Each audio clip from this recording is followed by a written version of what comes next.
Les arbres et les feuilles. L'arbre est une plante à une seule tige de bois. On dit que c'est une plante ligneuse.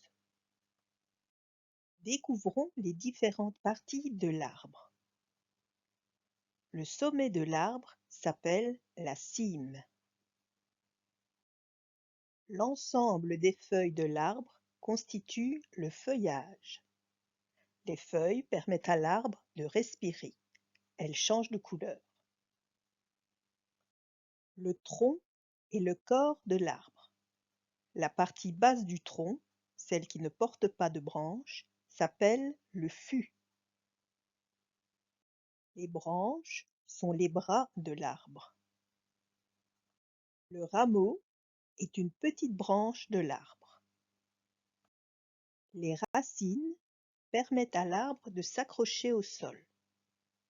Il peut, grâce à elles, absorber l'eau dans la terre et y prendre de la nourriture nécessaire à sa croissance.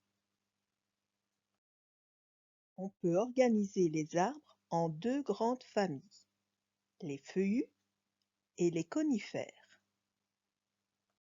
Les feuillus sont des arbres qui perdent leurs feuilles dès l'automne. On dit qu'elles sont caduques.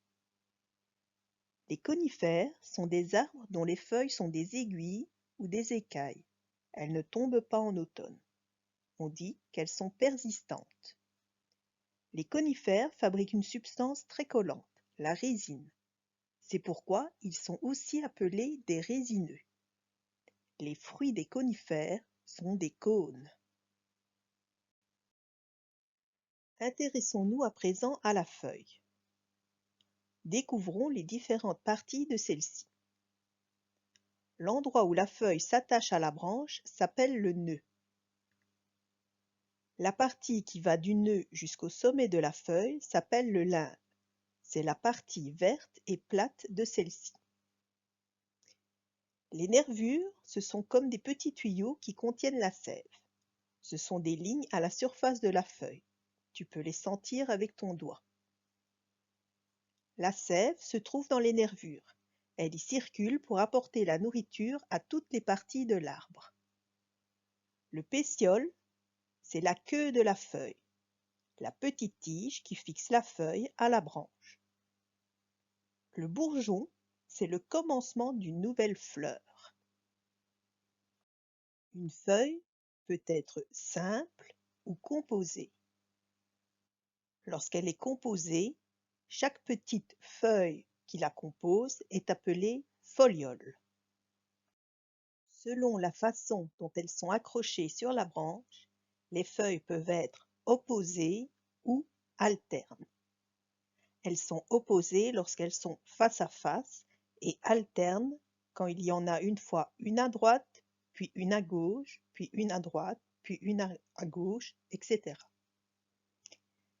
Sur le premier dessin, ce sont des feuilles simples, opposées. Sur le deuxième dessin, nous voyons des feuilles composées, opposées. Sur le troisième dessin, les feuilles sont simples et alternes. Sur le dernier dessin, les feuilles sont composées et alternes. On peut observer les nervures de la feuille. Si celles-ci partent d'une nervure centrale, on dira que c'est une feuille pennée. Si les nervures partent du bas de la feuille, on dira que c'est une feuille palmée. On peut aussi observer le bord des feuilles. Si le bord est lisse, on dira que c'est une feuille entière. Si le bord est composé de petites dents, on dira que c'est une feuille dentée.